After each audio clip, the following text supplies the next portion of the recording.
Hello students, कैसे हैं आप सब। आज हम पढ़ेंगे पाठ 7 हिस्ट्री, कक्षा 7। पाठ का विषय है जनजातियां, खानाबदोश और एक जगह बसे हुए समुदाय। तो बच्चों, अब तक की ये जो पाठ हम पढ़ेंगे ये बहुत ही मनोरंजक है और इसको पढ़ने में आपको बहुत आनंद आएगा। अब तक की हिस्ट्री में हमने जब से पाठ 1 पढ़ना शुरू किया है, आपने ये पढ़ा कि हमारे यहाँ पर कौन कौन से रूलर आए, मतलब शासक आए, और उन्होंने कैसे शासन किया, कि किस तरह से जो है देश का विकास हुआ, कौन कौन सी नई तकनीक आई, ये सब आपने अभी तक पढ़ा है कक्षा 7 की हिस्ट्री में। और आपने और इसके साथ साथ क्या पढ़ा है कि किस तरह की जो है आर्ट, मतलब कला, वो कैसे हमारे यहाँ पे उसको बढ़ावा मिलता चला गया, किस तरह से कला ने एक अच्छा हमारे सामने एक दृश्य प्रस्तुत किया, कितने सुंदर मंदिर बनवाए, गुम्बद बने, शासकों ने किस तरह से जो है बगीचे बनवाए, ये सब आप पढ़ते आ रहे हैं। अब ये तो आपने पढ़ा था, इसके बारे ये हम भारत देश के बारे में पढ़ रहे हैं। भारत देश के जो बड़े बड़े मेन मेन शहर थे उनके बारे में पढ़ा। अब हम पढ़ेंगे इस पाठ में कि जो गांव थे, जो पूर्ण रूप से विकसित नहीं थे, जो छोटे छोटे से गांव थे, उनके बारे में तो अभी हमने कुछ भी नहीं पढ़ा है। वहाँ पे कौन सी जातियाँ रहती थी, किस तरह से वो कार्य करते थे, अब हम उनके बारे में इस पाठ में पढ़ेंगे। तो बच्चों, शुरू करते हैं हम पाठ 7 जनजातियाँ, खानाबदोश और एक जगह बसे हुए समुदाय। अध्याय 2, 3 और 4 में आपने देखा कि किस प्रकार राज्यों का उत्थान और पतन हुआ। इस उठक पटक के बीच की कलाओं, दस्तकारियों और उत्पादक गतिविधियों की नई किस्में शहरों और गांवों में फल फूल रही थी। एक लंबे अंतराल में कई महत्वपूर्ण राजनीतिक, सामाजिक और आर्थिक परिवर्तन हुए, लेकिन सामाजिक परिवर्तन हर जगह एक समान नहीं थे, क्योंकि अलग अलग किस्म के समाज अलग अलग तरीकों से विकसित हुए। ऐसा कैसे और क्यों हुआ, यह समझना महत्वपूर्ण है। तो बच्चों, आपने देखा था कि पाठ 2, 3, 4 में हमने आपको बताया कि किस तरह से जो है राज्य बने, और किस तरह से जब दूसरे शासक आए तो उन्होंने पहले वाले शासकों की जो चीज़ें उनको पसंद आई वो रखी, बाकियों को नष्ट कर दिया। तो ये उत्थान और पतन, और उन्होंने नई चीज़ें बनवाई। तो इस तरह से जो है किस तरह से उस समय में कितनी सारी गतिविधियों में परिवर्तन हुआ, ये आप पढ़कर आए हैं। और अब आप देखो कि सब चीज़ें जो थी वो एक जगह एक जैसी नहीं थी, सब में अलग अलग तरह से परिवर्तन हुआ था। तो अब आप एक यहाँ पर चित्र देख रहे हैं। चित्र इसमें क्या है, जनजातियां नृत्य कर रही हैं। संताल चित्रखरा। जनजातियां जो हमारे यहाँ पर छोटी छोटी जो समाज में रहने वाले लोग हैं, उन वो अपना तीज त्योहार, अपनी खुशी किस तरह से मनाते हैं, वो आपको इस चित्र में दिखा रहे हैं। आगे देखते हैं। इस उपमहाद्वीप के बड़े हिस्से में समाज वर्ण के नियम अनुसार पहले से ही विभाजित था। ब्राह्मण द्वारा सुझाए गए ये नियम बड़े बड़े राज्यों के राजाओं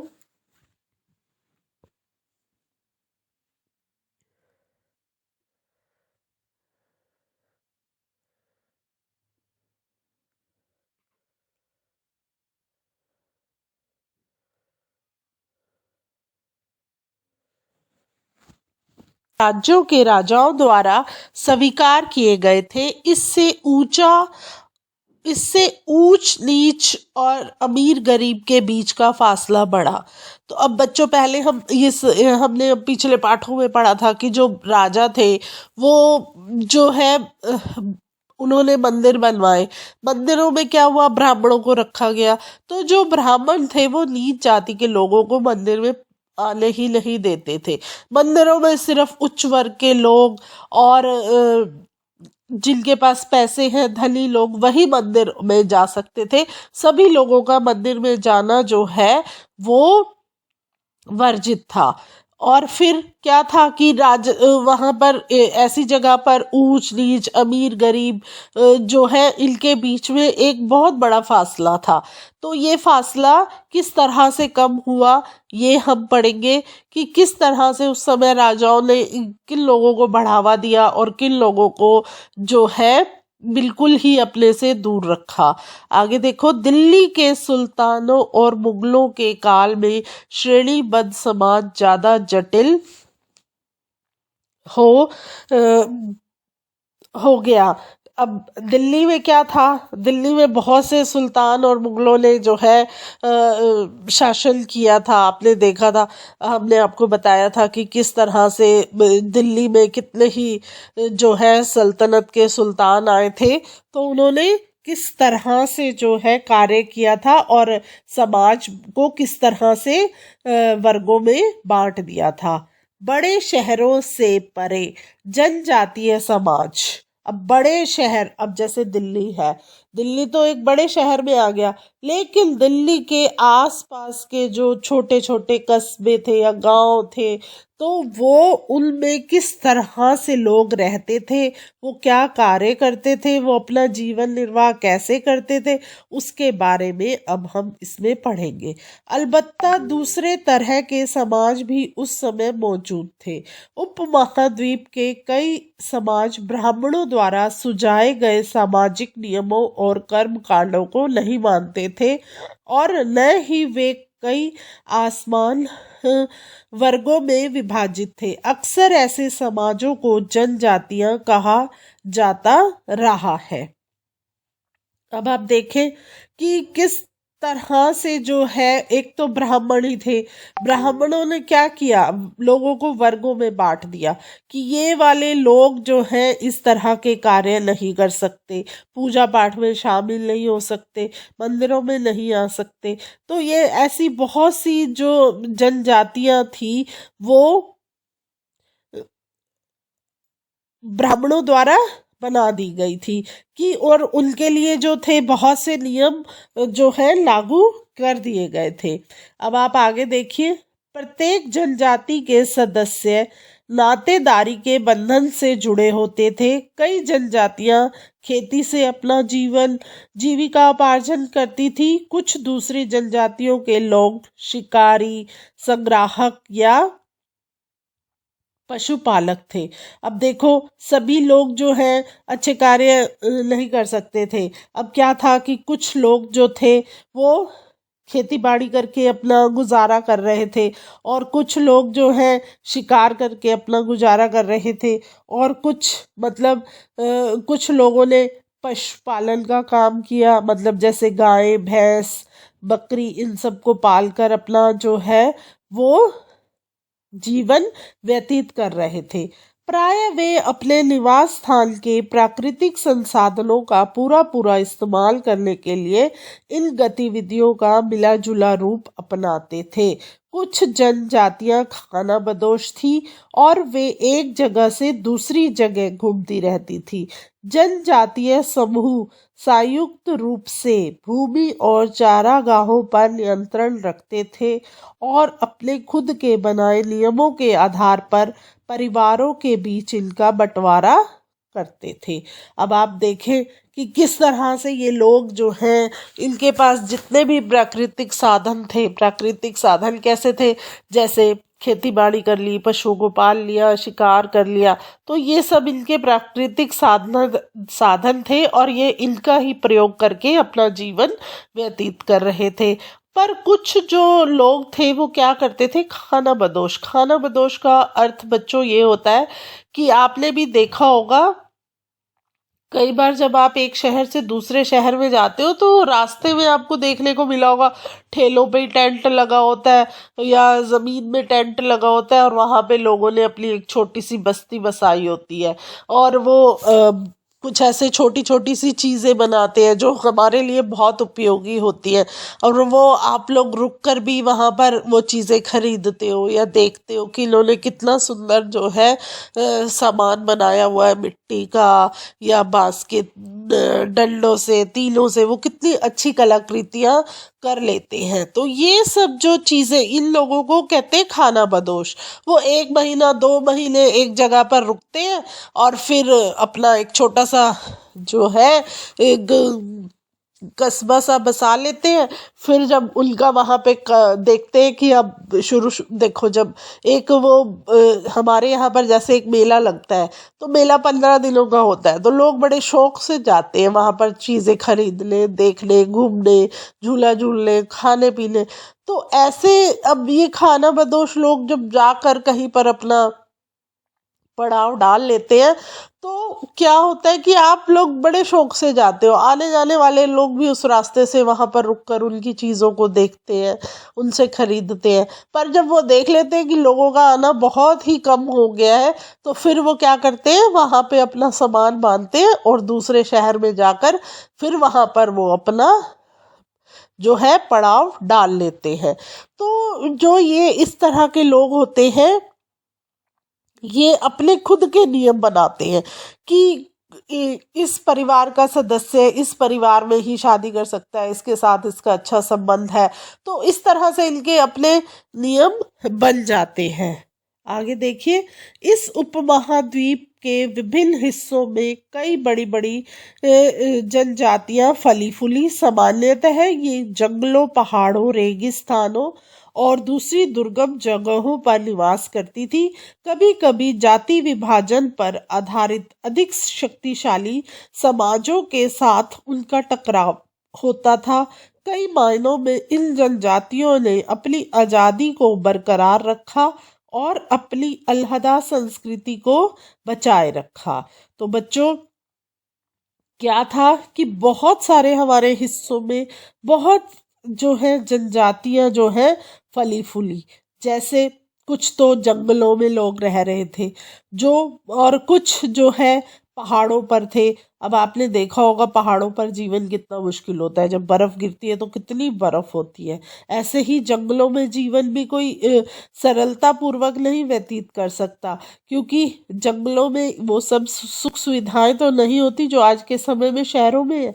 ऐसे ही रेगिस्तान, ये जो है बहुत ही दुर्गम जगह है, जहाँ पर बहुत सी जनजातियां रही हैं और इन्होंने जो है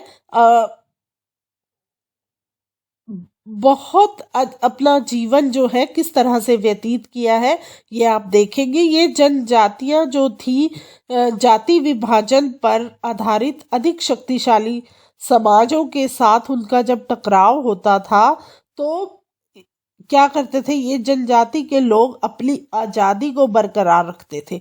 ये किसी के अंडर नहीं आना चाहते थे, क्योंकि देखो अब वो उन्होंने अपने कानून बनाए हुए थे, जो जंगल में रह रहे थे, जो पहाड़ों पे रह रहे थे और जो रेगिस्तान में थे। तो वो नहीं चाहते थे कि कोई आकर हम पर अपना हुक्म चलाए या ये सब करे।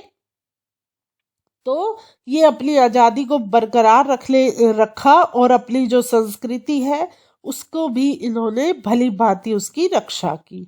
आगे देखें, लेकिन जाति आधारित और जनजातीय समाज दोनों अपनी विविध किस्म की जरूरतों के लिए एक दूसरे पर निर्भर भी रहे।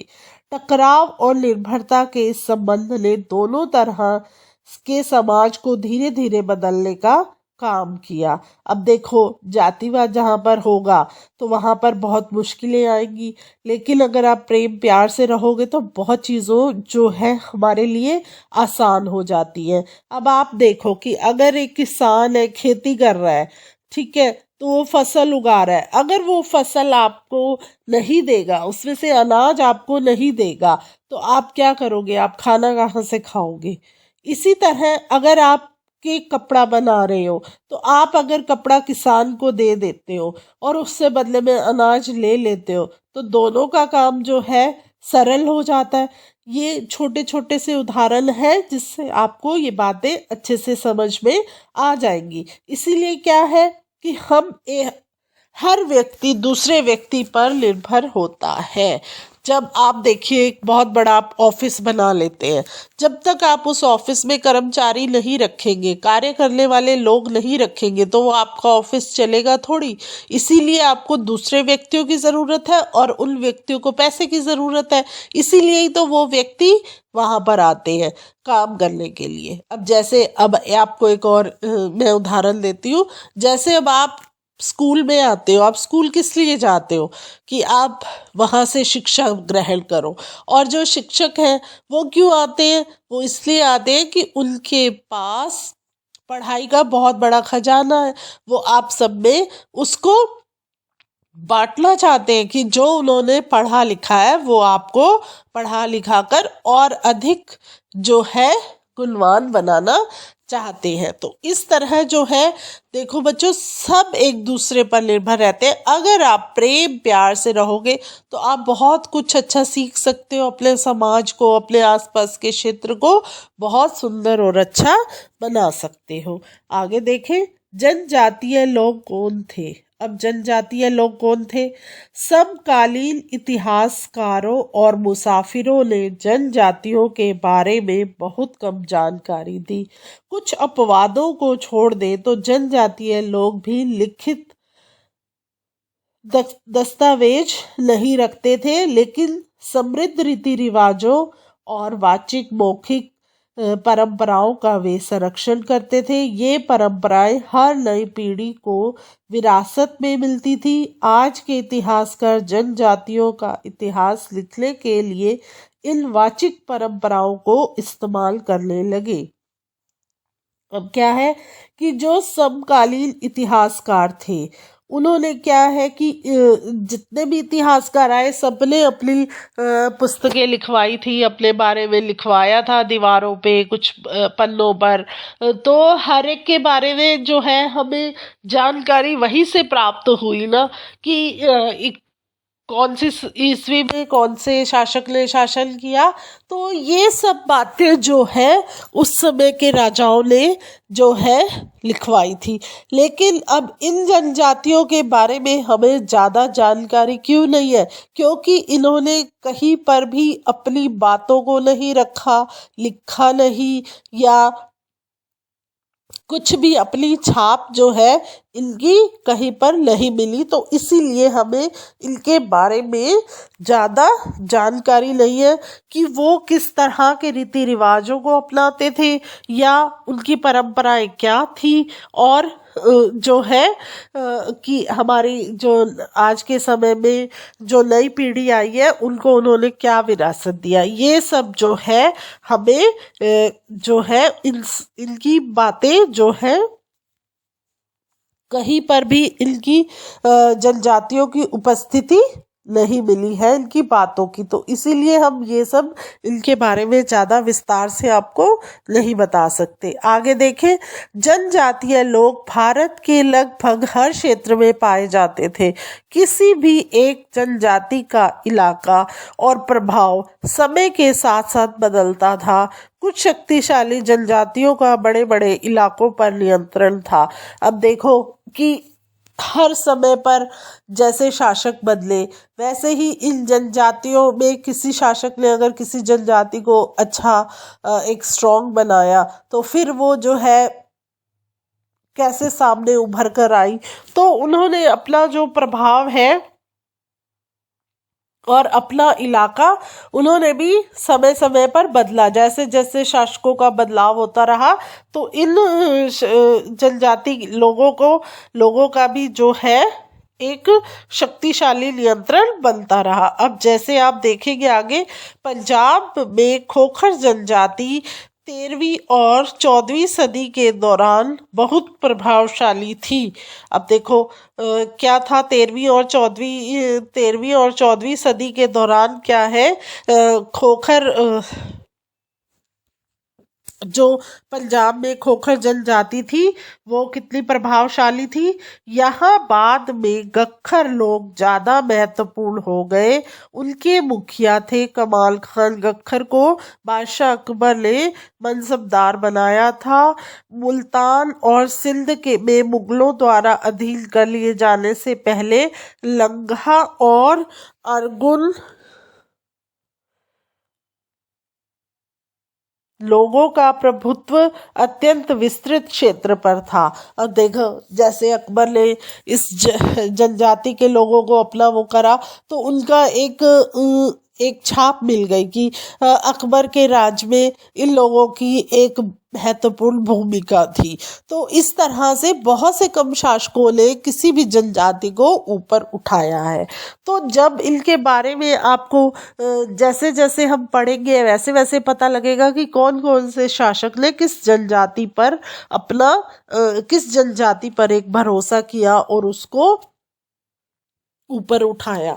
आगे देखें आप, उत्तर पश्चिम में एक और विशाल एवं शक्तिशाली जनजाति थी बलोच। अब उत्तर पश्चिम में कौन सी एक जनजाति आ गई? बलोच। ये लोग अलग अलग मुखियों वाले कई छोटे छोटे कुलों में बटे हुए थे। पश्चिमी हिमालय में गड्डी गडरियों की जनजाति रहती थी। उपमहाद्वीप के सुदूर उत्तर पूर्वी भाग पर भी नागा, अहोम और कई दूसरी जनजातियों का पूरी तरह प्रभुत्व था।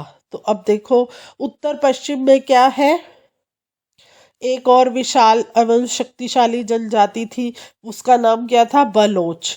ये लोग जो है छोटे छोटे कुलों में बटे हुए थे और फिर गड्डी गडरियों की जनजाति भी रहती थी। और फिर वहां पर और कौन सी जनजातियां थी?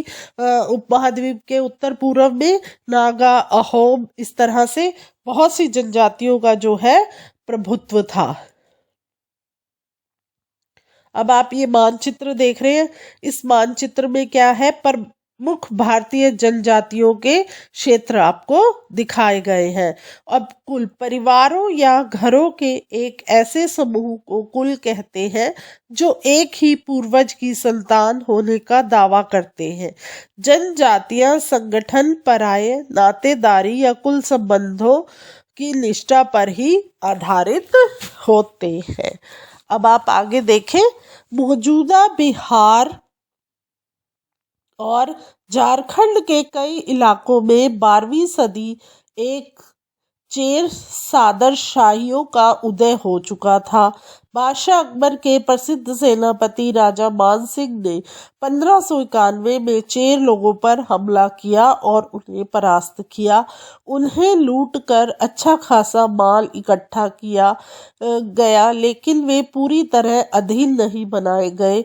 औरंगजेब के समय में मुगल सेनाओं ने चेर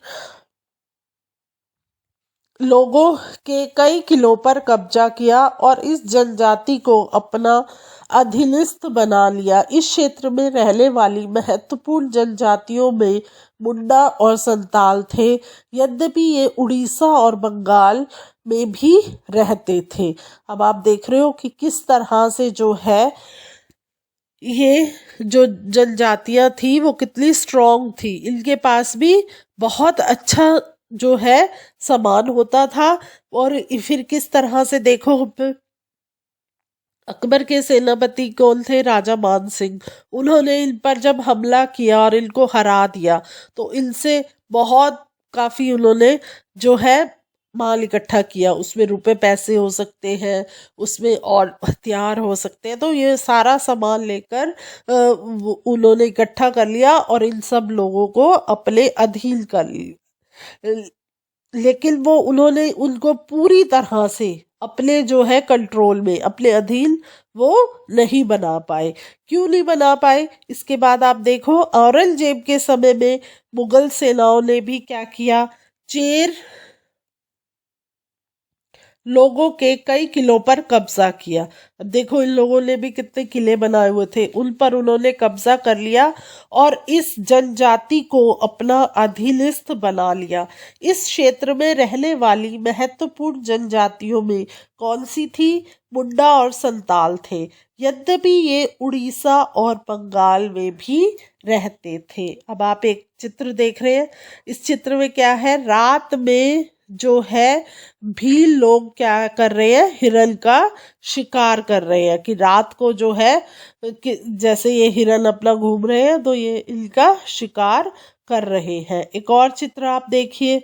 इस चित्र में उर्दू में लिखा हुआ है और क्या है कि लोग ऊंट पर सामान लादा हुआ है और किस तरह से दूसरे व्यक्ति जो हैं उनके थैले में अनाज डाल रहे हैं। तो ये आपने देख लिया। अब हम पढ़ते हैं। कर्नाटक और महाराष्ट्र की पहाड़ियाँ, कोली, बैराद तथा कई दूसरी जनजातियों के निवास स्थान थे। कोली लोग गुजरात के कई इलाकों में रहते थे। कुछ और दक्षिण में कोरागा, वैतार, मारवाड़ और दूसरी जनजातियों की विशाल आबादी थी। अब क्या है कि कर्नाटक और महाराष्ट्र की पहाड़ियाँ क्या थी, कोली, बेराद और कई दूसरी जनजातियों के वहाँ पर निवास स्थान थे। कोली लोग जो है गुजरात के कई इलाकों में रहते थे और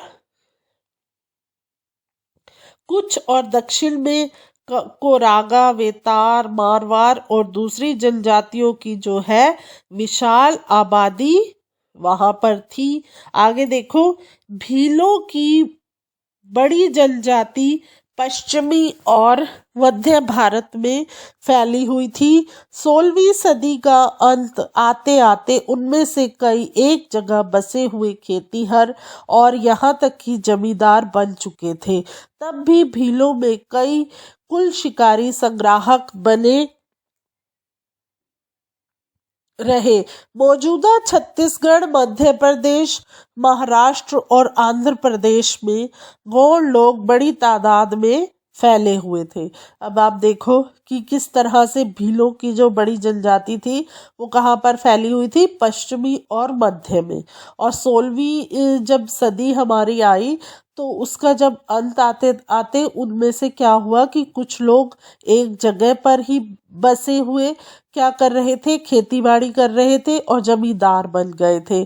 और तब वहाँ पर जो भील लोग थे वो क्या कर रहे थे, शिकारी बन गए थे और वो शिकारी संग्राहक बने। मतलब जैसे अब आपने देखा होगा, सुना होगा कि पहले लोग क्या करते थे, अब तो शिकारी करना बंद हो चुका है। हमारे यहाँ कानून बनाए गए हैं जिसमें क्या है, शिकार पर पाबंदी हो गई है।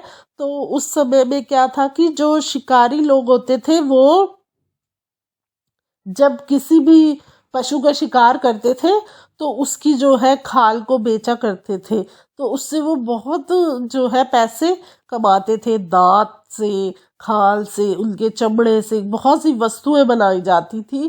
तो जो है इसीलिए कुछ जो लोग थे वो क्या बन गए थे, शिकारी संग्राहक। कि उनके पास जाओ तो हर शिकार मतलब हर एक पशु का जो है सामान वहां से आप ले सकते हो।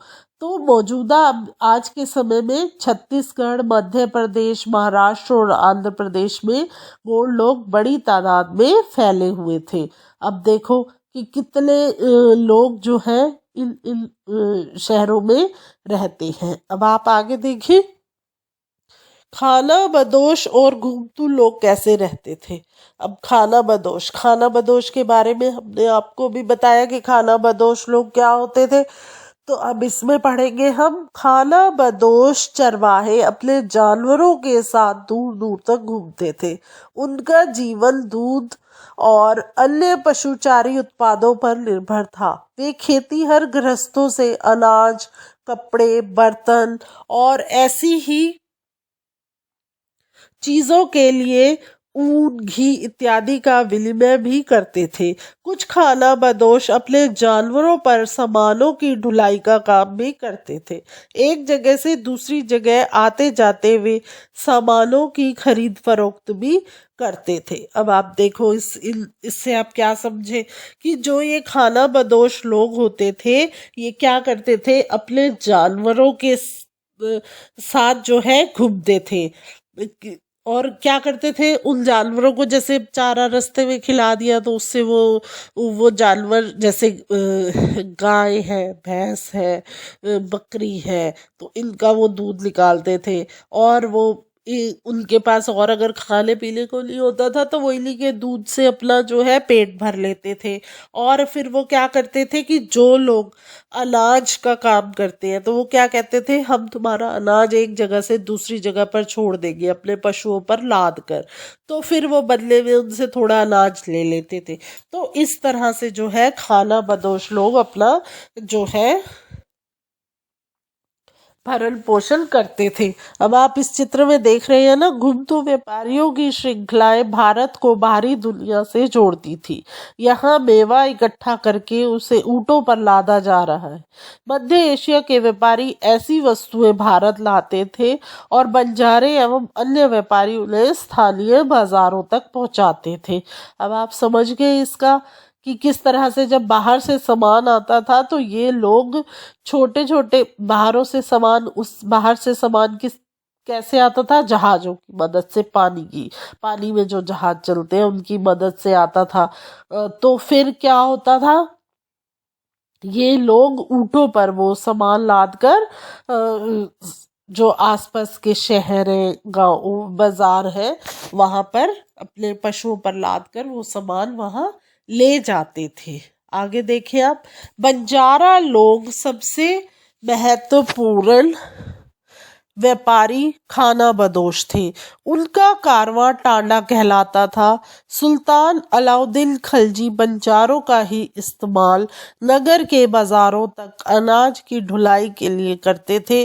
बादशाह जहांगीर ने अपने संस्मरणों में लिखा है कि बंजारे विभिन्न इलाकों से अपने बैलों पर अनाज ले जाकर शहरों में बेचते थे। सैन्य अभियानों के दौरान वे मुगल सेना के लिए खाद्यान्नों की ढुलाई का काम करते थे। किसी भी विशाल सेना के लिए 1 लाख बैल अनाज ढोते होंगे।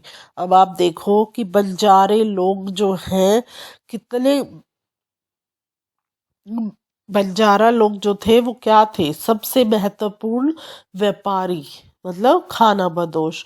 उनका कारवां क्या कहलाता था, टांडा कहलाता था। टांडा मतलब कि वो जो है जो उस समय में सुल्तान अलाउद्दीन खिलजी ने क्या किया था, बंजारों का ही इस्तेमाल किया था। किसके लिए, अनाज जो है बाजारों तक जो है अनाज को पहुंचाने के लिए। और फिर जहांगीर ने भी अपने संस्मरण में लिखा कि बंजारे जो हैं वो भिन्न भिन्न इलाकों से आते हैं और अपने बैलों पर वो क्या है, अनाज ले जाकर शहरों में बेचते हैं। और देखो मुगल सेना के लिए भी जो है इन्होंने अनाज एक स्थान से दूसरे स्थान तक पहुंचाया। और मुगलों की जो ये सेना थी उसकी संख्या क्या थी, 1 लाख बैल जो है उसमें उन्होंने लगाए थे अनाज ढोने के लिए। तो कितना बड़ा कारवां था इन लोगों के पास कि इन्होंने सेना के लिए 1 लाख जो है बैल लगाए एक वहां पर अनाज पहुंचाने के लिए। अब आप ये देखें, बंजारे 17वीं सदी के आरंभ में भारत आने वाले एक अंग्रेज व्यापारी पीटर मंडी ने बंजारों का वर्णन किया। अब बंजारों का वर्णन किस तरह से किया, सुबह हमारी मुलाकात बंजारों की एक टांडा से हुई जिसमें 14,000 बैल थे। सारे पशु गेहूं और चावल जैसे अनाज से लदे हुए थे। ये बंजारे अपनी पूरी घर गृहस्थी, बीवी और बच्चे अपने साथ लेकर चलते थे। एक टांडा में कई परिवार होते थे। उनका जीने का तरीका उन भारवाहकों से मिलता जुलता है जो लगातार एक जगह से दूसरी जगह जाते रहते हैं। गाय बैल उनके अपने होते हैं। कई बार वे सौदागरों द्वारा भाड़े पर नियुक्त किए जाते हैं, लेकिन ज्यादातर वे खुद सौदागर होते हैं। अनाज जहाँ सस्ता उपलब्ध होता है वहाँ से वे खरीदते हैं और उस जगह ले जाते हैं जहाँ वे महंगा है। वहाँ से वे फिर ऐसी चीज़ें लाद लेते हैं जो किसी और जगह मुनाफे के साथ बेची जा सकती हैं। टांडा में 6 से 7 सौ तक लोग हो सकते हैं। वे एक ही दिन में 6 या 7 मील से ज़्यादा सफ़र नहीं करते। यहाँ तक कि ठंडे मौसम में भी अपने गाय बैलों पर वे सामान उतारने के बाद वे उन्हें चरने के लिए खुला छोड़ देते हैं, क्योंकि यहाँ ज़मीन पर्याप्त है और उन्हें रोकने वाला कोई नहीं। तो अब आप देख सकते हैं कि किस तरह से जो है बंजारे लोग अपनी पूरी गृहस्थी, जैसे उसमें बीवी बच्चे उनके माँ बाप सब को लेकर वो साथ चलते थे जब वो एक जगह से दूसरी जगह पर सामान लेकर जा रहे होते थे। तो इसमें उनको काफी समय भी लग सकता था। तो इसीलिए क्या है, यही थे वो बंजारे जो एक जगह से दूसरी जगह पर अपना सामान लेकर जो है पूरी गृहस्थी को लेकर जो है सामान का आदान प्रदान करते थे। अब आप आगे देखें, कई पशुचारी जनजातियां मवेशी और घोड़ों जैसे जानवरों को पालने पोसने और संपन्न लोगों के हाथ उन्हें बेचने का काम करती थी। छोटे मोटे फेरी वालों की विभिन्न जातियां भी एक गांव से दूसरे गांव भ्रमण करती थी। ये लोग रस्सी, सरकंडे की चीजें, फूस की चटाई और मोटे बोरे जैसे माल बनाते और बेचते थे। कभी कभी भिक्षुक लोग भी घुमतू सौदागरों का काम करते थे। नर्तकों, गायकों और अन्य तमाशबीनों की भी जातियां थी जो विभिन्न नगरों और गांवों में कमाई के लिए अपनी कला का प्रदर्शन करती थी।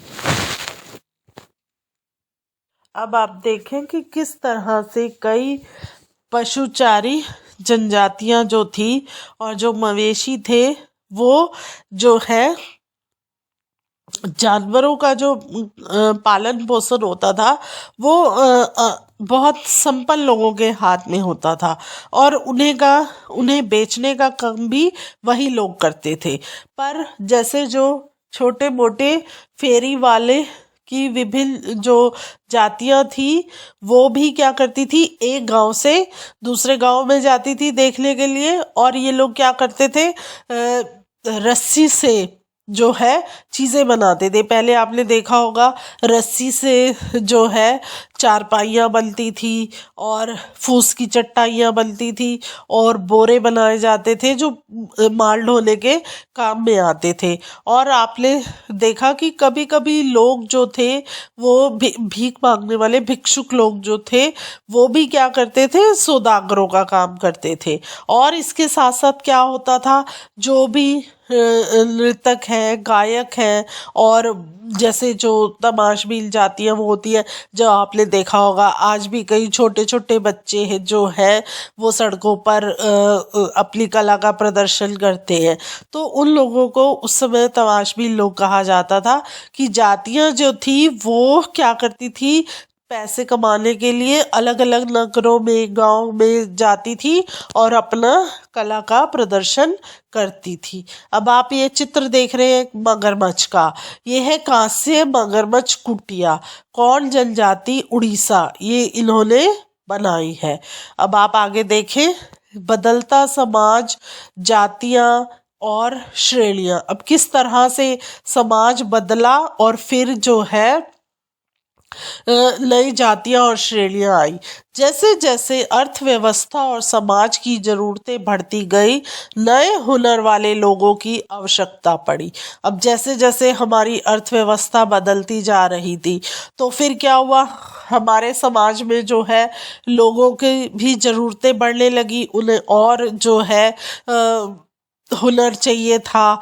और अलग अलग तरह की कलाकृतियाँ, जब बाहर से लोग आएंगे आपके देश में व्यापार करने के लिए, तो आप उनके सामने कुछ अच्छी प्रस्तुति करोगे। तो उसके लिए क्या था, लोगों की अच्छे हुनर वालों की जो है हमें आवश्यकता पड़ी। अब आप देखो, वर्णों के भीतर छोटी छोटी जातियां उभरने लगी। उदाहरण के लिए ब्राह्मणों के बीच नई जातियां सामने आई। दूसरी ओर कई जनजातियां और सामाजिक समूहों को जाति विभाजित समाज में शामिल कर लिया गया और उन्हें जातियों का दर्जा दे दिया गया। विशेषज्ञता प्राप्त शिल्पियां, सुनार, लोहार, बढ़ई और राजमिस्त्री को भी ब्राह्मणों द्वारा जातियों के रूप में मान्यता दे दी गई। वर्ण की बजाय जाति समाज के संगठन का आधार बनी। अब जैसे जैसे देखो क्या हुआ, वर्णों के भीतर जो है छोटी छोटी जातियां जो हैं वो सामने आने लगी, और ब्राह्मणों के सामने भी जो है, ब्राह्मणों के बीच में भी जो है वो क्या हुआ कि बहुत सी जातियां जो है सामने आई। और कई जनजातियों और सामाजिक समूहों के बीच में क्या हुआ, जाति विभाजन, जिसको उन्होंने क्या किया, अपने समाज में शामिल कर लिया और उनको एक जाति का दर्जा दे दिया। फिर इसमें कौन कौन थे, इसमें शिल्पियां थी, सुनार थे, लोहार थे, बढ़ई थे और राजमिस्त्री को भी ब्राह्मणों द्वारा जो है जातियों के रूप में मान्यता मिली। वर्ण की बजाय जो है जाति किसका आधार बनी, समाज के संगठन का एक बड़ा आधार बनी। अब आप आगे देखें, जाति पर विचार विमर्श। वर्तमान तमिलनाडु के तिरुचिरापल्ली तालुक तिरुचिरापल्ली तालुक में स्थित उय्याकोडन उदयवर के 12वीं शताब्दी के अभिलेख में ब्राह्मणों की एक सभा अध्याय 2 के विचार विमर्श का वर्णन मिलता है। वे रथकारों, शाब्दिक अर्थ रथ बनाने वाले लोग की सामाजिक स्थिति पर विचार विमर्श कर रहे थे। उन्होंने इस जाति के कामकाज तय किए, जिनमें वास्तुकला, रथों और गाड़ियों का निर्माण, मंदिर द्वार बनाना, मूर्तियां स्थापित करना, बलि के लिए लकड़ियों से बने सामान तैयार करना, मंडप बनाना और राजा के लिए जेवर बनाना शामिल थे। अब देखो, आज के समय में जो हमारा तमिलनाडु है, वहाँ पर 12वीं शताब्दी के अभिलेखों में क्या मिला हमें, ब्राह्मणों की एक सभा का विचार विमर्श।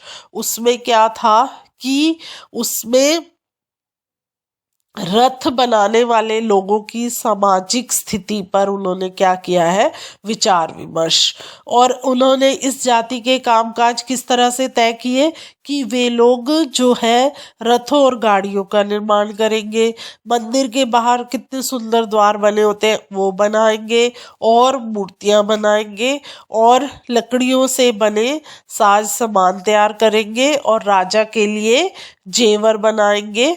तो इस तरह से जो है, जब हमें कुछ अभिलेख मिलते हैं तो उनमें जिन भी चीज़ों का वर्णन किया होता है वो हम आपको बताते हैं। आगे आप देखिए, 11वीं और 12वीं सदी तक आते आते क्षत्रियों के बीच नए राजपुत्र गोत्रों की ताकत में काफी इजाफा हुआ। वे हूण, चंदेल, चालुक्य और कुछ दूसरी वंश परंपराओं से आते थे। इनमें से कुछ पहले जनजातियों में आते थे और बाद में कई कुल राजपूत मान लिए गए। धीरे धीरे उन्हें पुराने शासकों की जगह ले ली, विशेषतः कृषि वाले क्षेत्रों में। यहाँ कई तरह के परिवर्तन हो रहे थे और शासकों ने शक्तिशाली राज्यों के निर्माण में अपनी संपदा का इस्तेमाल किया। तो अब जब 11वीं और 12वीं सदी आ गई तो शत्रुओं के तो क्या हुआ, जब 11वीं और 12वीं सदी आई तो क्षत्रियों के बीच क्या हुआ, नए राजपूत आ गए। गोत्र आ गए। और इससे क्या हुआ, उनकी ताकत जो है बढ़ गई।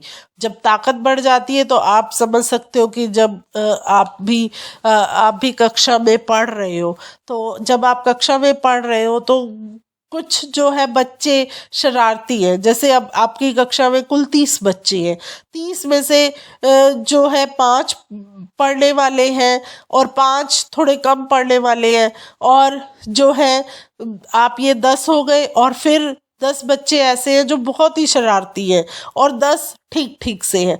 तो अगर आप क्या करोगे, पढ़ने वाले, थोड़ा कम पढ़ने वाले, और जो शरारती बच्चे नहीं है, बस ठीक है आते हैं विद्यालय चले जाते हैं, अगर आप 20 बच्चे कक्षा में एक साथ हो जाते हो, तो आप जो वो 10 शरारती बच्चे हैं जो 5 पढ़ने वाले बच्चों को परेशान कर रहे हैं, तो आप उन पर कंट्रोल कर सकते हो। तो इसे बोलते हैं ताकत। जब एक ताकत बन जाती है ना, तो क्या होता है, आपने वो कहानी सुनी है कि एक लकड़ियों का गट्ठा होता है, वो उसके पिताजी बच्चों को दे देते कि इस लकड़ियों के गट्ठे को आप तोड़ो।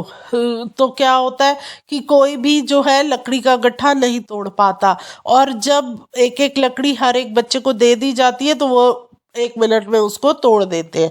तो फिर वो उनको क्या शिक्षा दे रहे थे कि जब आप इकट्ठे होकर रहोगे तो कोई भी आपको नुकसान नहीं पहुंचा सकता, और यदि आप अलग अलग गुट में रहोगे तो हर कोई आपको हानि पहुंचाएगा और तोड़कर चला जाएगा।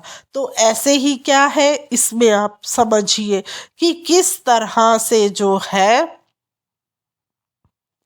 जनजातियां जो थी वो इकट्ठी होनी शुरू हुई, तो जो है बहुत से अच्छे परिवर्तन हुए, और शासकों ने क्या है शक्तिशाली राज्यों के निर्माण में अपनी संपदा का भी इस्तेमाल करना शुरू कर दिया। अब आप आगे देखें, शासकों के रूप में राजपूतों गोत्रों के उदय के उदाहरण का जनजातीय लोगों ने अनुसरण किया। धीरे धीरे ब्राह्मणों के समर्थन से कई जनजातियां जाति व्यवस्था का हिस्सा बन गई, लेकिन केवल प्रमुख जनजातीय परिवार ही शासक वर्ग में शामिल हो पाए। उनकी बहुसंख्यक आबादी समाज की छोटी जातियों में ही जगह बना पाई। दूसरी तरफ पंजाब, सिंध और उत्तर पश्चिमी सरहद की प्रभुत्वशाली जनजातियों ने काफी पहले इस्लाम को अपना लिया। वे जाति व्यवस्था को नकारते रहे। सनातनी हिंदू धर्म के द्वारा प्रस्तावित गैर बराबरी वाली सामाजिक व्यवस्था इन इलाकों में बड़े पैमाने पर स्वीकार नहीं पाई। तो बच्चों पहले क्या था, जो ब्राह्मण लोग थे वो जातियां बनाते थे। तो फिर क्या हुआ कि जब ब्राह्मणों को भी समझ आने लग गया कि किस तरह से जो है हम अपना और वर्चस्व बढ़ा सकते हैं, अपनी ताकत बढ़ा सकते हैं, तो उन्होंने क्या किया, कई जनजातियों को एक जाति व्यवस्था का हिस्सा बनाया, और उसमें जो है जाति परिवार के लोग जो थे वो क्या हुए, शासक वर्ग में शामिल हो गए, और उनकी बहुसंख्यक आबादी क्या हुई, समाज की छोटी जातियों में ही अपनी जगह बना पाई। और इसमें दूसरी तरफ क्या था कि कुछ जो जैसे पंजाब, सिंध और उत्तर पश्चिम सरहद के प्रभुत्वशाली जनजातियों ने क्या किया, पहले ही इस्लाम धर्म को अपना लिया। क्योंकि वो डर रहे थे, वो जाति व्यवस्था से दूर रह रहे थे। तो फिर बाद में क्या हुआ, सनातनी हिंदू धर्म के द्वारा एक गैर बराबरी वाला सामाजिक व्यवस्था इन इलाकों में जब आई, तो वो क्या है, इसको स्वीकार नहीं कर पाई। आगे देखिए आप, राज्यों की उत्पत्ति जनजातीय लोगों के बीच हुए सामाजिक बदलाव से गहराई से संबंधित है।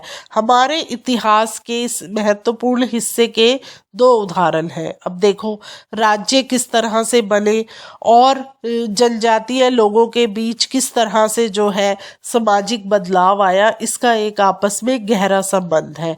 इसको हम इसके 2 महत्वपूर्ण हिस्से है और इनके 2 उदाहरण है, वो आप देखिए। गोंड, नजरिए से एक नजर गोंड। अब आप ये गोंड महिला का चित्र 5 आप देख सकते हैं।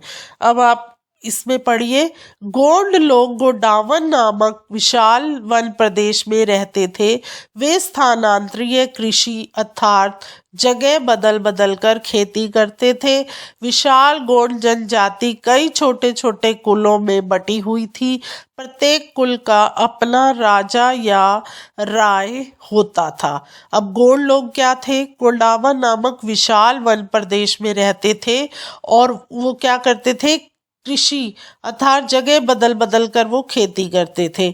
और फिर विशाल गोंड जनजाति जो थी वो क्या थी, छोटे छोटे कुलों में बटी हुई थी। और फिर प्रत्येक कुल का अपना क्या था, राजा था। और जिस समय दिल्ली के सुल्तानों की जब ताकत घट रही थी तो उस समय में बड़े गोंड राज्य छोटे गोंड सरदारों पर क्या हुआ, हावी होने लग गए। और अकबर का जब शासन काल था उसमें एक अकबरनामा उल्लेखित किया गया और उसमें क्या था, गढ़कंडंगा के गोंड राज्य में 70,000 गांव थे। देखो कितना बड़ा उनका वो था कि उसमें कितने गांव थे, 70,000।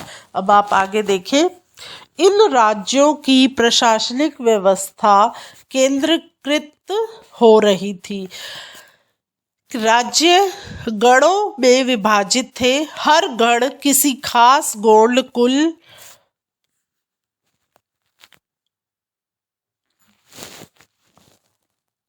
के नियंत्रण में था। ये पुनः 84 गांवों की इकाइयों में विभाजित होते थे जिन्हें 84 कहा जाता था। 84 का उपविभाजन बरहोतों में होता था जो 12-12 गांवों को मिलाकर बनते थे। तो आपने देखा कि किस तरह जो है राज्यों की प्रशासनिक व्यवस्था क्या थी, केंद्रीकृत हो रही थी। और जो राज्य थे वो क्या हो रहे थे, गढ़ों में बट रहे थे। और हर गढ़ का क्या था, एक खास गोलकुंड के नियंत्रण में था। और ये पुनः जो है 84 गांवों की इकाइयों में जो है बट रहे थे। और इन्हें क्या कहा जाता था, 84 कहा जाता था। 84 का उपविभाजन क्या था, बरहोतों में होता था जो 12-12 गांवों को मिलाकर बनाया जाता था। अब आप एक ये चित्र भी देख रहे हो, इस चित्र में क्या है, गोडावन। इस चित्र जो ये मानचित्र है दो, ये गोडावन का है। आप इसमें गोडावन में देख सकते हो बारोड़ा, चारूगढ़, गोराहा, कोलांगा, मंडाल, बंडोतरगढ़, ये सब इसमें आपको दिखाए गए हैं। तो इसमें अब आप एक लाइन देख रहे हो, ये है हमारी सूबा सीमा और डॉट डॉट है, ये है हमारी सरकार। तो कहाँ कहाँ पर सरकार थी और कहाँ कहाँ पर सूबा सीमा थी। अब आप आगे देखें, बड़े राज्यों के उदय ने गौंड समाज के चरित्र को बदल डाला। उनका मूलतः बराबरी वाला समाज धीरे धीरे असमान सामाजिक वर्गों में विभाजित हो गया।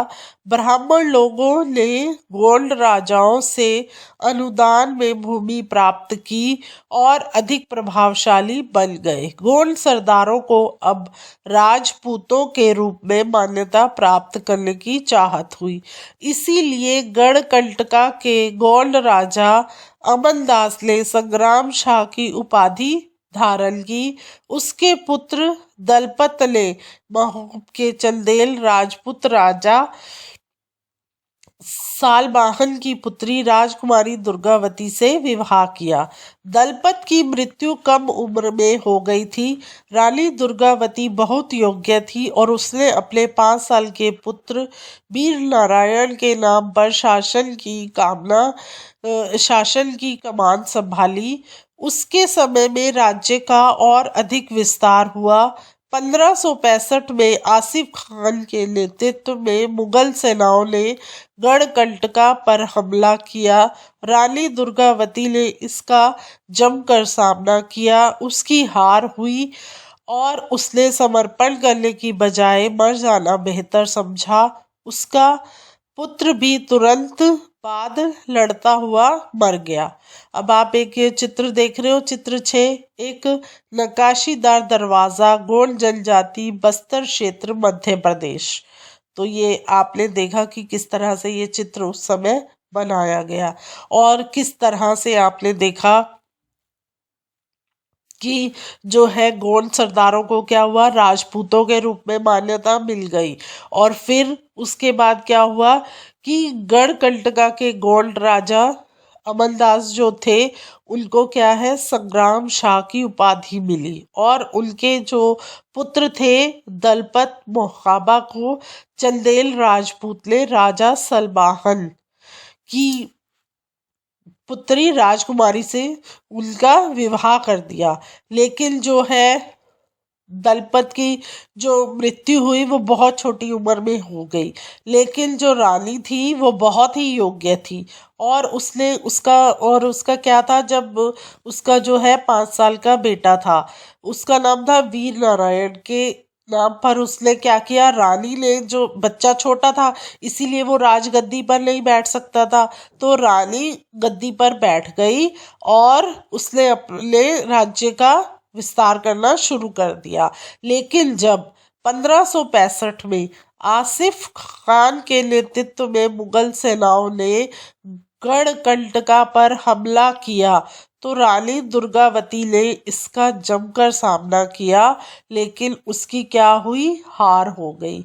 और उसने समर्पण करने की बजाय क्या हुआ, मर जाना अपने आप को बेहतर समझा। और उसका पुत्र भी फिर लड़ रहा था और वो भी क्या हुआ, कुछ समय में उसके पुत्र की भी मृत्यु हो गई।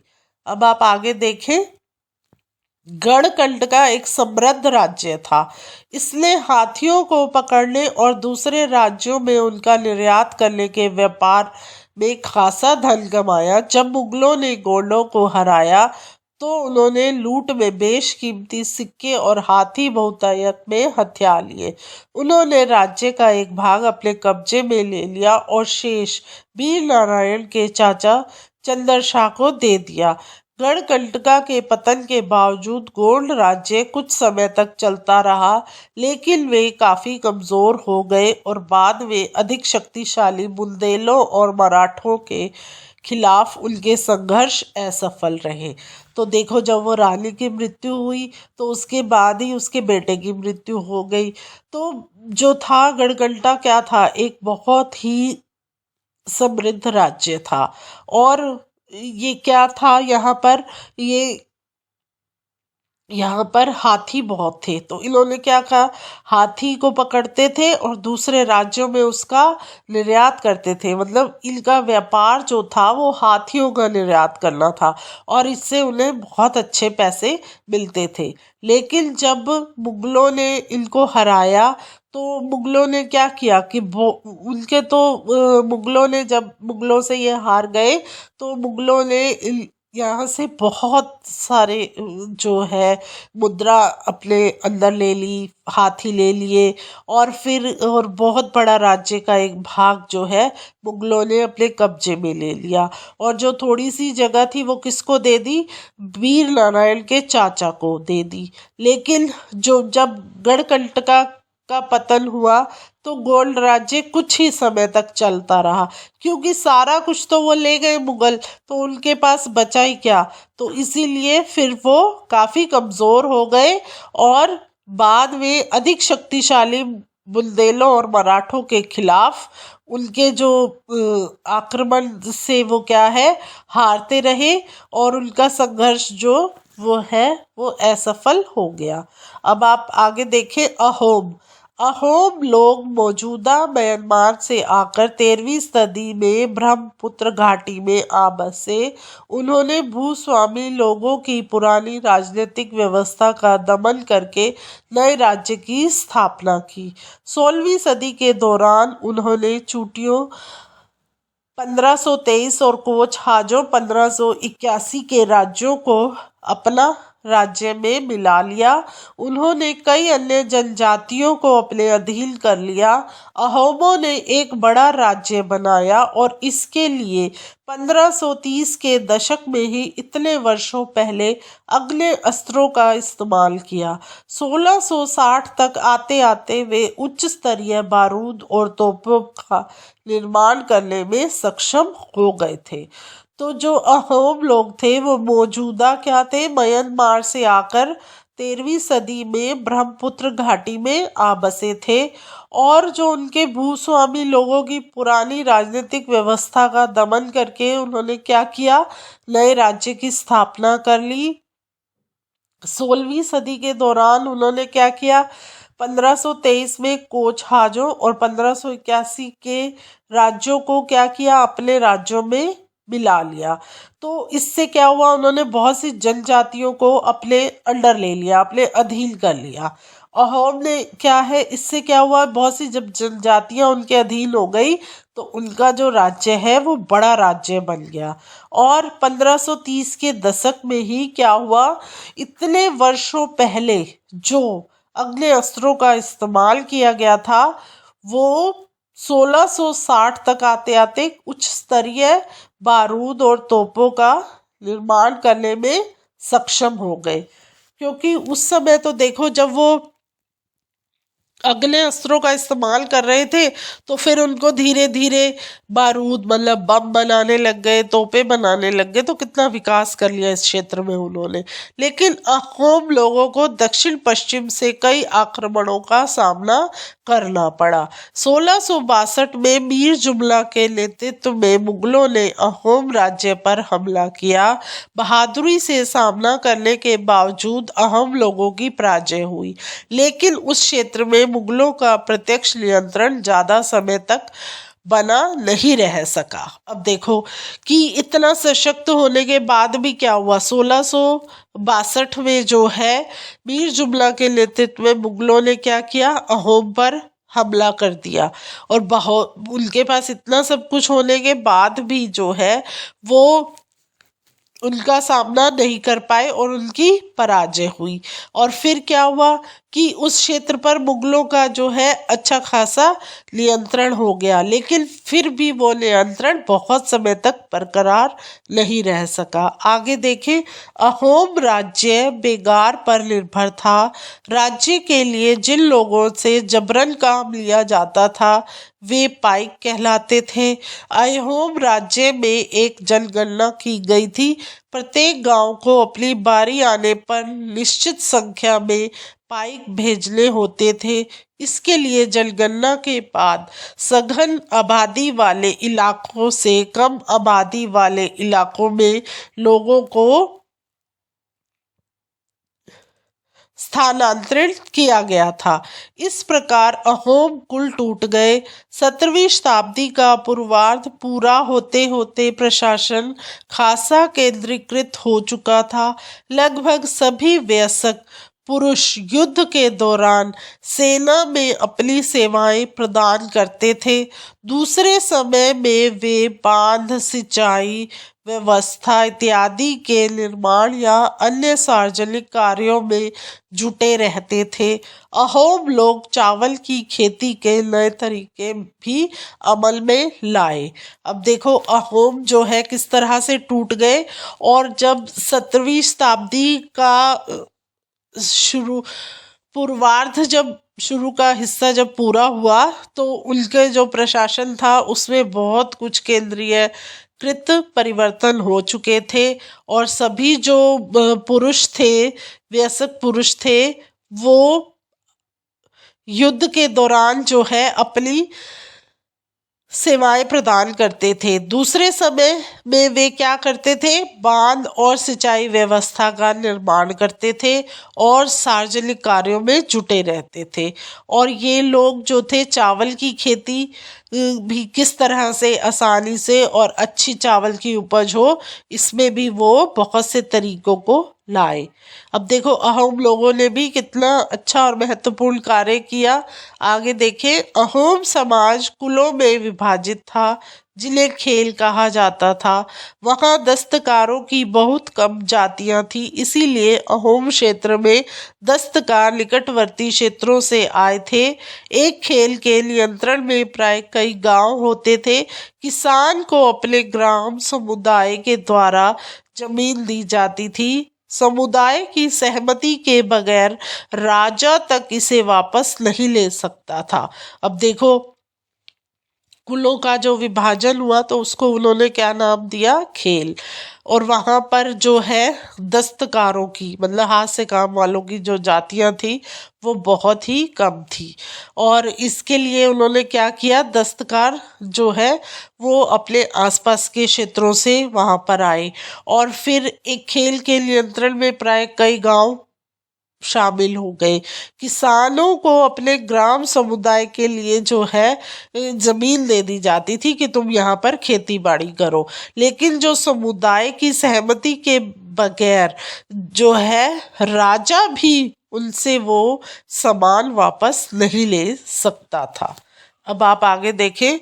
शुरुआत में अहोम लोग अपने जनजातीय देवताओं की उपासना करते थे, लेकिन 17वीं सदी के पूर्वार्ध में ब्राह्मणों के प्रभाव में बढ़ोतरी हुई। मंदिरों और ब्राह्मणों को राजा के द्वारा भूमि अनुदान में दी गई। शिव सिंह 1714 से 1744 के काल में हिंदू धर्म वहाँ का प्रधान धर्म बन गया था, लेकिन अहोम राजाओं ने हिंदू धर्म को अपनाने के बाद अपनी पारंपरिक आस्थाओं को पूरी तरह से नहीं छोड़ा था। अब शुरुआत में क्या था, अहोम लोग जो थे वो अपने जनजातीय देवताओं की उपासना करते थे, लेकिन जब 17वीं सदी का आरंभ हुआ तो क्या हुआ कि ब्राह्मणों के प्रभाव जो था वो बढ़ता जा रहा था। मंदिरों में ब्राह्मणों को क्या है, राजा भूमि दान देते थे कि आप ये भूमि ले लो और यहाँ पर मंदिर का निर्माण करो। और इसमें क्या हुआ, हिंदू धर्म जो था वहाँ का प्रधान बन गया था। लेकिन जो है अहोम राजाओं ने हिंदू धर्म को अपनाने के बाद भी अपनी जो उनकी पुरानी परंपराएं और आस्था थी उनको पूरी तरह से नहीं छोड़ा था। आगे देखें। अहोम समाज एक अत्यंत परिष्कृत समाज था। कवियों और विद्वानों को अनुदान में जमीन दे दी जाती थी। नाट्य कर्म को प्रोत्साहन दिया जाता था। संस्कृत की महत्वपूर्ण कृतियों का स्थानीय भाषा में अनुवाद किया गया था। बुर्जी नामक ऐतिहासिक कृतियों को पहले अहोम भाषा में और फिर असमिया में लिखा जाता था कि उस समय जो भी भाषा प्रचलन में थी उसमें उसको लिखा गया। अब आप आगे देखें। निष्कर्ष। तो अब आपने क्या निष्कर्ष निकाला, हमने ये पाठ जब पूरा पढ़ा तो इस पाठ का अब आप क्या निष्कर्ष निकालते हो। जिस युग की हम चर्चा करते आए हैं उस युग के दौरान उपमहाद्वीप में काफी सामाजिक परिवर्तन हुए। वर्ण आधारित समाज और जनजातीय लोग एक दूसरे के साथ लगातार संपर्क में आते रहे। इस आदान प्रदान ने दोनों तरह के समाजों में अनुकूल और बदलाव की प्रक्रिया चलाई। बहुत सी विभिन्न प्रकार की जनजातियां थी और उन्होंने विभिन्न प्रकार की जीविकाएं अपनाई। कालांतर में उनमें से कई जाति आधारित समाज में शामिल हो गई, लेकिन कईयों ने जाति व्यवस्था और सनातनी हिंदू धर्म दोनों को ही नकार दिया। कुछ जनजातियों ने सुसंगठित प्रशासनिक व्यवस्था वाले विस्तृत राज्यों की स्थापना की। इस तरह वे राजनीतिक रूप से ताकतवर हो गए। इसने उन्हें बृहत्तर और अधिक जटिल राज्यों और साम्राज्यों के साथ संघर्ष की स्थिति में ला खड़ा किया। तो बच्चों, ये हमने निष्कर्ष निकाला कि उस युग में क्या है कि बहुत से हमारे जो है सामाजिक परिवर्तन हुए। किस तरह से जो है वर्ण आधारित समाज को जनजाति एक दूसरे के संपर्क में लाए और फिर इन दोनों के आदान प्रदान से समाज को क्या हुआ, बहुत सा बदलाव हुआ। और जो है विभिन्न जातियां जो है वो क्या हुआ, उन्होंने अपनी जो है अलग अलग तरीके से धन कमाने लगे कि एक ही कार्य तो उनके लिए नहीं रह गया था। उन्होंने बहुत से कार्यों को अपनाकर अपनी जीविका को कमाया। तो फिर इसके साथ जो है बहुत सी जो जातियां जो एक दूर दूर थी उनको आपस में मिलाया। तो ऐसे बहुत से परिवर्तन हमने पढ़ा कि इस पाठ में हुए हैं। अब आप देखें मंगोल। अपने एटलस में मंगोलिया ढूंढिए। इतिहास में सबसे प्रसिद्ध पशुचारी और शिकारी संग्राहक जनजाति मंगोलों की थी। वे मध्य एशिया के घास के मैदानों, स्टेपी और थोड़ा उत्तर की ओर के वन प्रांतों में बसे हुए थे। 1206 में चंगेज खान ने मंगोल और तुर्की जनजातियों में एकता पैदा करके उन्हें एक शक्तिशाली सैन्य बल में बदल डाला।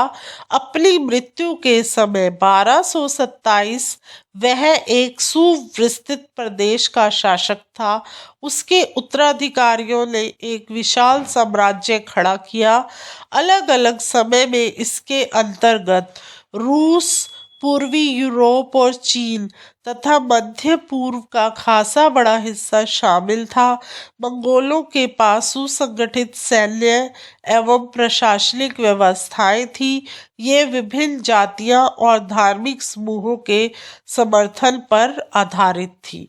तो ये हमारे मंगोल के बारे में आपको थोड़ा सा बताया गया है। ये आपको अच्छे से समझ में आया पाठ। अब हम इस पाठ का प्रश्न अभ्यास करेंगे। पहला प्रश्न है हमारा, निम्नलिखित में मेल बिठाएं, मतलब इनका आपस में मिलान करें। तो पहले नंबर पे है गढ़।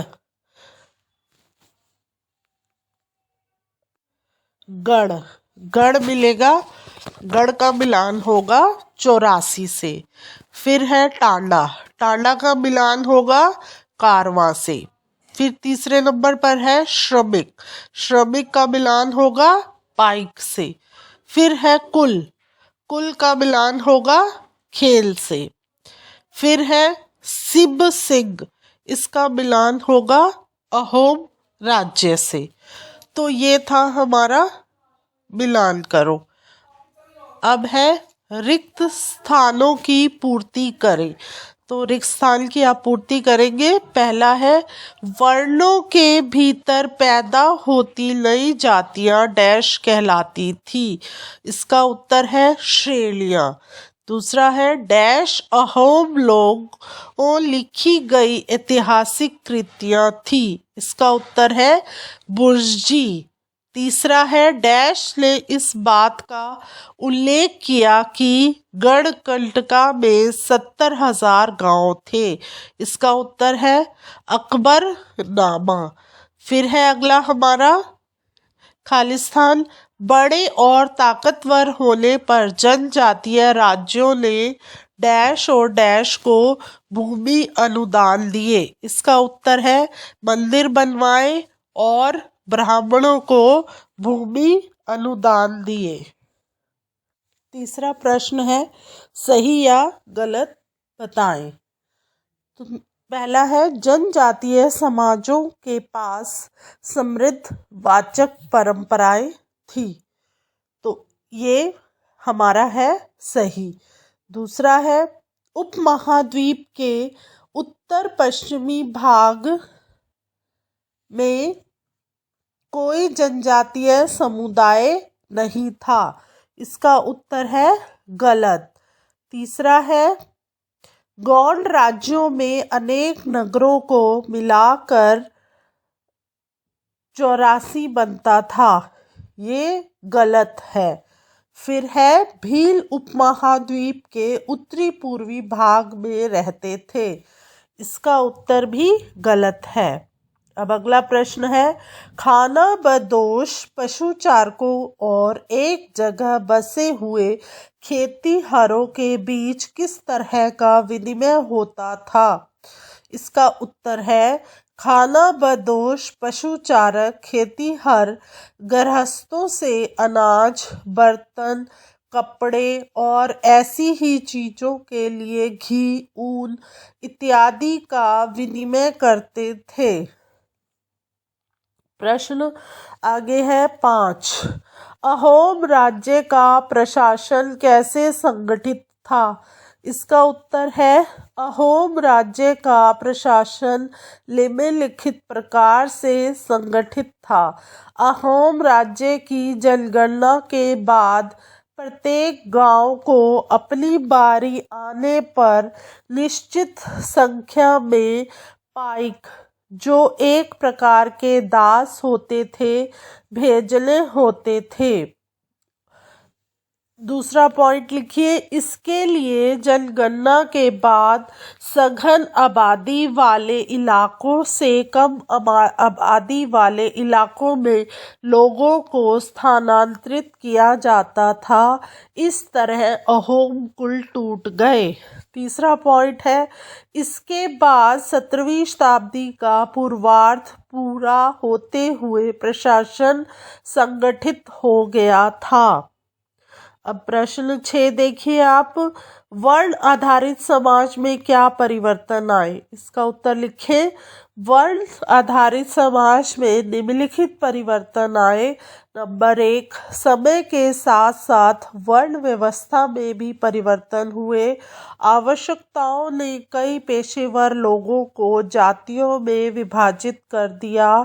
अब वर्ण से ज़्यादा जाति से समाज की पहचान होने लगी। नंबर 2, ब्राह्मणों ने समाज को वर्ण के अनुसार बड़े हिस्सों में विभाजित किया था। नंबर 3, उनके नियम बड़े बड़े राज्यों के राजाओं ने स्वीकार किए। नंबर 4, इस परिवर्तन से ऊंचे और नीचे तथा अमीर गरीब के बीच दूरियां बढ़ गई। अगला पॉइंट है, दिल्ली के सुल्तानों और मुगलों के काल में श्रेणीबद्ध समाज ज़्यादा जटिल हो गया। अब प्रश्न 7 देखिए, एक राज्य के रूप में संगठित हो जाने के बाद जनजातीय समाज कैसे बदला? इसका उत्तर है, जब जनजातीय एक राज्य के रूप में संगठित हुई तब उनका समाज इस प्रकार बदला। कुछ जनजातियों के कुल जो वंश परंपराओं में आते थे वह राजपूत मान लिए गए। कुछ जनजातियों ने कृषि वाले क्षेत्रों में शासकों की जगह ले ली। ब्राह्मणों के समर्थन से कुछ जनजातियां जाति व्यवस्था का हिस्सा बन गई। जनजातियों ने पूरी के पूरे साम्राज्य का निर्माण कर लिया, जिसमें प्रमुख उदाहरण गोंड और अहोम जनजातियों का है। अगला पॉइंट है, एक राज्य के रूप में उन्होंने अपनी स्वतंत्रता की रक्षा के लिए मुगलों से विद्रोह भी किया। अगला प्रश्न देखिए, क्या बंजारे लोग अर्थव्यवस्था के लिए महत्वपूर्ण थे? इसका उत्तर है, बंजारे व्यापारी किस्म के जनजाति थे। उन्हें वर्तमान समय में भी राजस्थान और गुजरात में देखा जा सकता था। मुगल काल में बंजारे लोग अर्थव्यवस्था के लिए अत्यंत महत्वपूर्ण थे। विभिन्न इलाकों से बंजारे बैलों पर अनाज लादकर शहरों में जाकर बेचते थे। उनके कारवों को टंडा कहा जाता था। वे अच्छे व्यापारी माने जाते थे। आगे है, जब मुगल सेना युद्ध लड़ नहीं जाती थी तब बंजारे ही उनके लिए खाने पीने का सामान ढोते थे। जब वे एक जगह सामान उतार देते थे तब लौटते समय दूसरी जगह का सामान लेकर चलते थे। इससे बंजारे मालवाहकों की तरह सामान के आयात निर्यात में मदद करते थे। आगे है प्रश्न 9, गोंड